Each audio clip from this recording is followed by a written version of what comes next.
All right, today we're going to be talking about how to set up a rolling trash barrel, or as you see here, this is a 44-gallon Brute Rubbermaid trash can. And we're setting this up for our starter position, as we call it here at OctoClean, or the person that's doing our dusting and trash.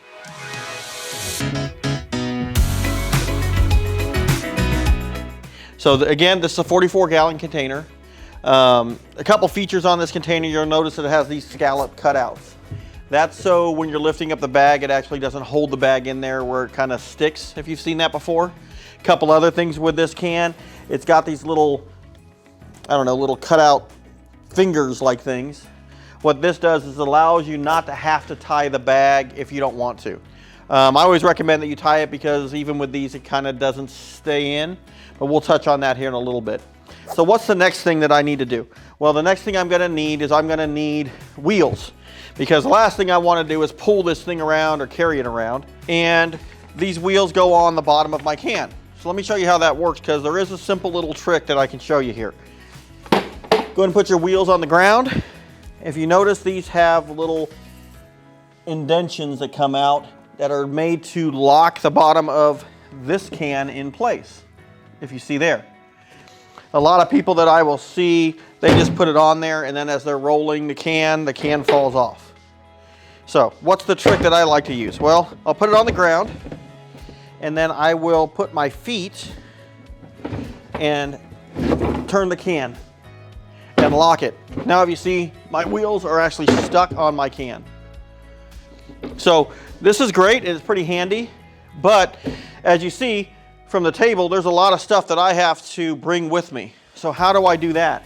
Well, my next thing is a caddy bag. So this caddy bag is going to go around. You've probably seen these a lot wherever you go. And then you'll also see possibly ones that fit on the top. That's called a rim caddy. These are it's kind of like a backpack strap when you were young in school and you had your backpack, right? You're going to put one on. It goes in the back and then pulls through. And as you tighten it, it'll hold on. You'll do the same thing to the other side. And then the last thing I have is this little strap that goes around. This is so my caddy bag doesn't fly around when I'm pushing it. Or if I'm dumping the can or whatever it is, it's not going to fall off. So that's complete. What else do I need when I'm setting up my can? Now, when we clean, the first thing I always look for is trash bags, because it is a trash can. So I'll have 3 different sizes. A lot of people get confused when they're dealing with trash bags on what size is which. What I always train people is, if you stand them up, the tallest is the biggest, the shortest is the smallest. So this is a 24-33, this is a 32-33, and this is a 40-48 can. So really quick, if you like this video, go ahead and subscribe, leave a comment if you have any questions, and I appreciate you guys watching. So, a couple tips. I always put the can liner in first. You can drop it in, let it hang over the side so you're not always reaching in. And then your can liner, I always like to rip these off, because the last thing I want to do is pull a trash bag out and then have that trash can liner still attached to this roll, and I'm trying to do 2 things at once. Here's a little trick that I use when I do this. If I'm brand new and I don't know how to tie a knot, what size it is, I'll see a lot of people doing this, and they'll try to tie it here. Now, of course, Rubbermaid's made these cool little fingers that you can just do that to it. That way you technically don't have to tie it. Now, what if your can doesn't have that? Because a lot of cans don't. They're just straight round cans. What I train people when I do this is, if I don't know where to tie the knot, instead of trying to tie the knot on the bag, I'll hold my bag, put one thumb here, and then if you notice, you've got all this extra length, so to speak. Now, I don't want to tie it here because then it's not going to fit, but if I tie it about right here, halfway in between these 2 spots, so right here, and then don't tie it all the way tight, leave it loose. See, it's tied, but it's not super tight on there. And then I'll put it on, and then as I pull, it tightens that knot, and it keeps my bag nice and tight. Now my bag is not going to fall in. I can put heavy things in it. It's not going to pop and fall in, and then you have soda, coffee, whatever it is in the bottom, and then you're reaching in to clean it out, okay?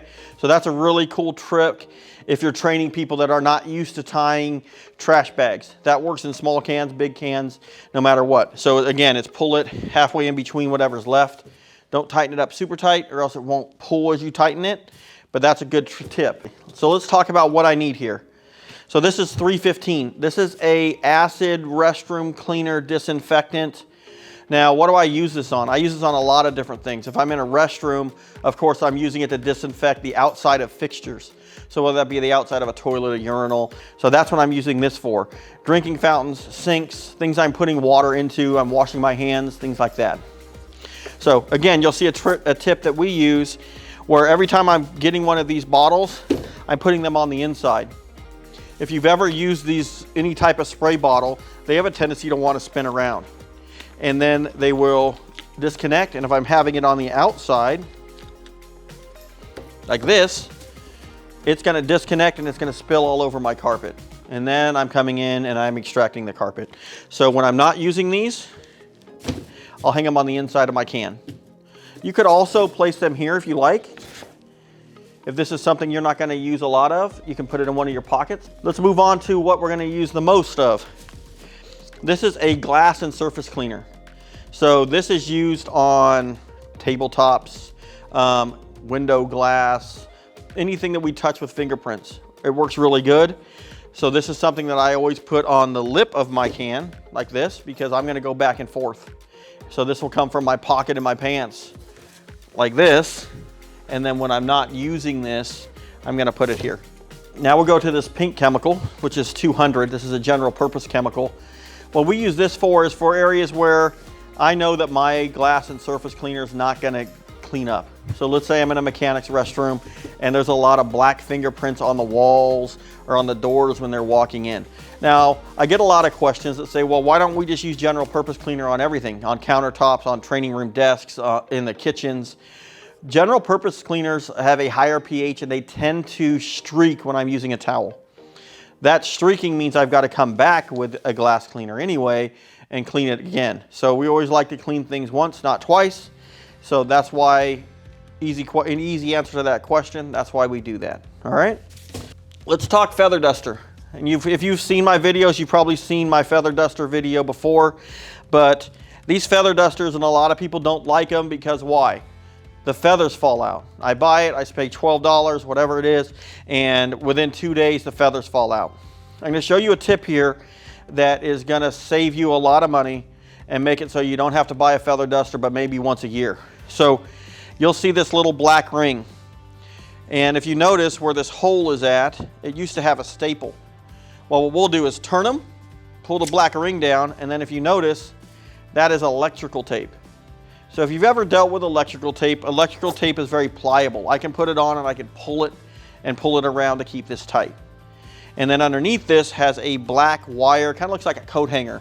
That's why these feathers are falling out.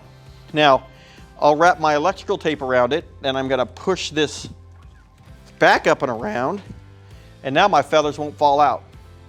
So that's a tip that's really gonna help you. So now where would I put this on my can? Because the last thing I wanna do is carry all this stuff around, right? If I'm using this, I'm gonna be placing it right in here. That's how I'm storing it. What else do I need? Well, PPE, right?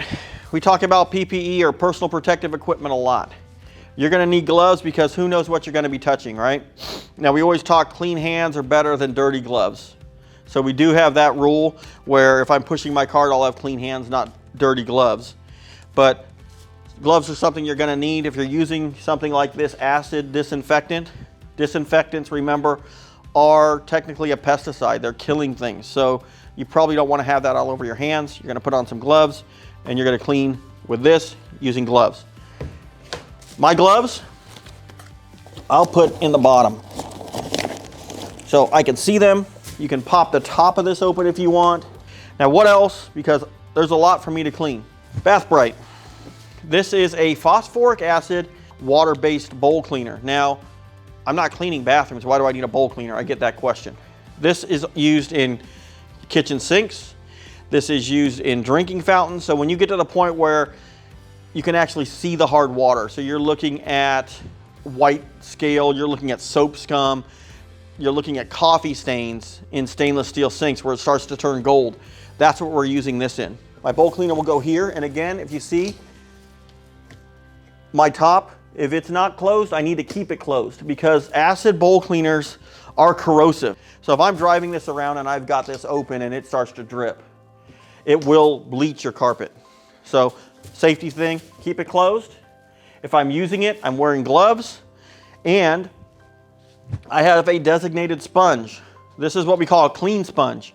Why is this a clean sponge? Well, I need to know that this only goes into drinking fountains and sinks in such areas as break rooms and lunch rooms. I'm not putting this into the bathroom and I'm taking it out. Now I'm going to clean the sink in your kitchen.